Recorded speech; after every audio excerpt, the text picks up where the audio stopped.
Enfin, moi j'invite vraiment tout le monde à participer. Moi-même j'étais réticente. On m'a déjà invitée à 2 reprises. J'ai mis du temps en fait à faire la démarche parce qu'il fallait assimiler déjà l'annonce de la maladie et puis prendre du recul en fait. Prendre du recul. Voilà. Et vu qu'aujourd'hui je suis engagée dans un projet de grossesse, ça m'a motivée, en tout cas dans cette démarche, et je repars plus confiante.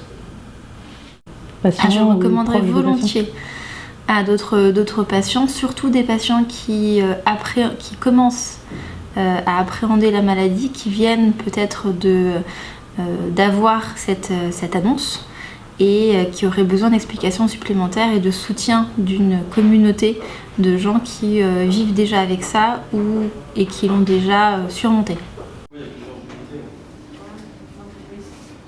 Le fait de repasser les différents symptômes de la maladie, etc., ça nous permet de créer de l'échange avec les médecins, de créer de l'échange entre nous, de partager, de lever des doutes, de lever des craintes, des peurs, etc. Donc pour le coup c'est quand même très, très intéressant et ça crée aussi des liens parfois avec les médecins, je pense qu'on peut dire ça. Ouais. J'étais étonnée d'avoir également autant de précision dans les explications, notamment lorsqu'on a évoqué la cardiologie par exemple. Tu vois, par exemple, moi j'ai été opérée et c'est la première fois qu'il y a un médecin qui m'explique qu'est-ce qu'on t'a remplacé, où est-ce qu'on a introduit un corps étranger. Voilà, c'était très technique, mais en tout cas, j'ai apprécié ces réponses précises.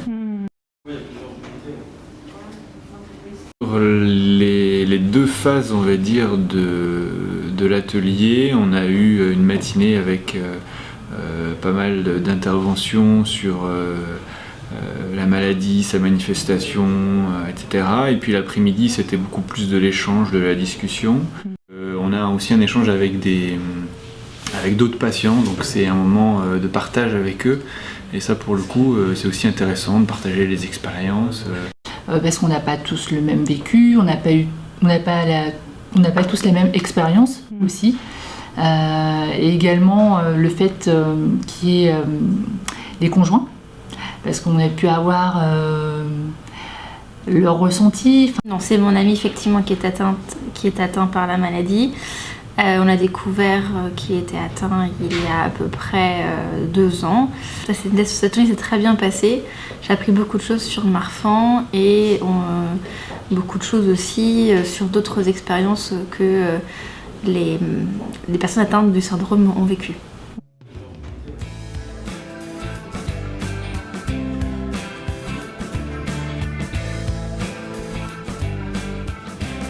Une éducation thérapeutique, c'est quelque chose de différent, c'est-à-dire qu'on part du patient, on essaye d'être attentif à ses besoins, à ses craintes, à ses peurs, à tout ce qu'il a envie de faire, à ses projets, et à partir de ses besoins, de ses attentes, on va proposer un programme qui va lui permettre de mieux se prendre en charge lui-même au quotidien.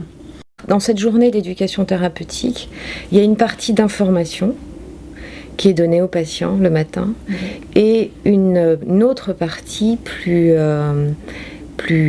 pratico-pratique, qui est une recherche de solutions, qui traite de l'hygiène de vie, du sport, de la psychologie, de la relaxation, d'éventuellement différentes techniques ou méthodes qui pourraient permettre aux patients de trouver un bien-être ou de trouver des solutions par rapport à des douleurs ou par rapport à des angoisses. L'éducation thérapeutique, c'est un soin. C'est un soin exactement comme les médicaments. comme les autres soins, la rééducation, la prise en charge diététique, la prise en charge psychologique. Donc en fait, l'éducation thérapeutique devrait faire partie de la prise en charge d'un patient dès lors qu'il a une maladie chronique. Donc au cours de ces ateliers, en tant que cardiologue, on est amené à discuter d'une éventuelle chirurgie, d'un remplacement de l'aorte par un tissu autre. Et ça permet d'une part de donner des informations, mais surtout d'avoir les questions qui vont avec de la part des patients, et donc en fait d'aller au fond de tous les malentendus ou des questions qui sont des questions angoissantes. L'éducation thérapeutique, c'est en fait dans la loi HPST, c'est un devoir du médecin, c'est un droit du patient. Elle devrait faire partie de sa prise en charge. Elle est faite pour les maladies rares, comme le syndrome de Marfan, dans de très rares endroits aussi. Et ça se développe pour l'association, et je crois que c'est très très important.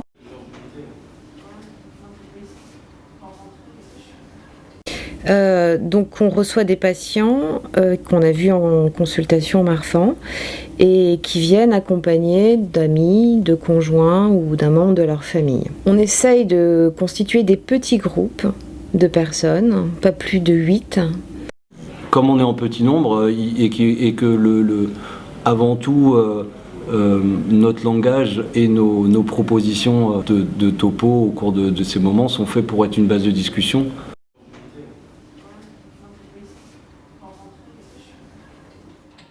Contrairement à la consultation Marfan, où le temps est un temps médical, ce temps-là de journée d'éducation thérapeutique, c'est un temps d'échange. C'est un temps d'échange entre soignants et entre patients.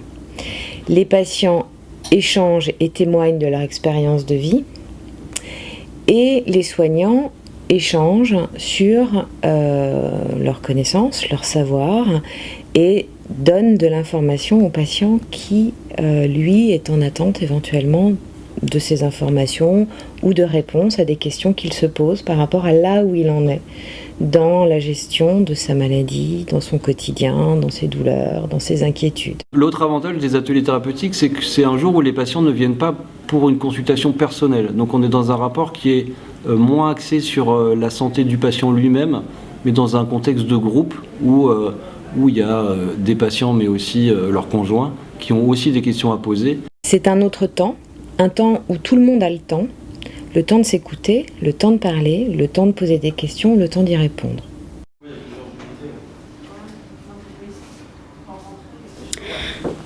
Quand on est soignant et qu'on propose une séance d'éducation thérapeutique, je crois que ça nous apporte énormément. D'abord, on connaît mieux les patients.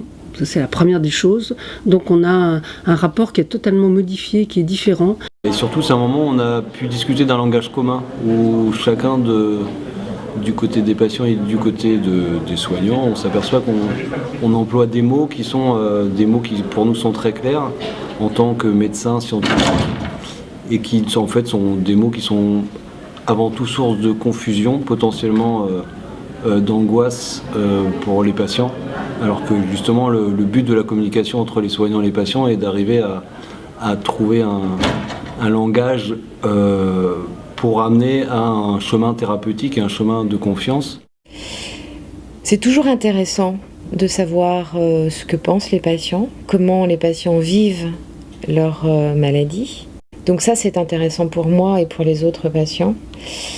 Et puis que le groupe fonctionne, qu'on ait le sentiment en tant que soignant d'avoir passé une journée à apporter de l'aide, à avoir finalement mis notre pierre à l'édifice et aider le patient à mieux cheminer, mieux gérer, mieux intégrer sa maladie.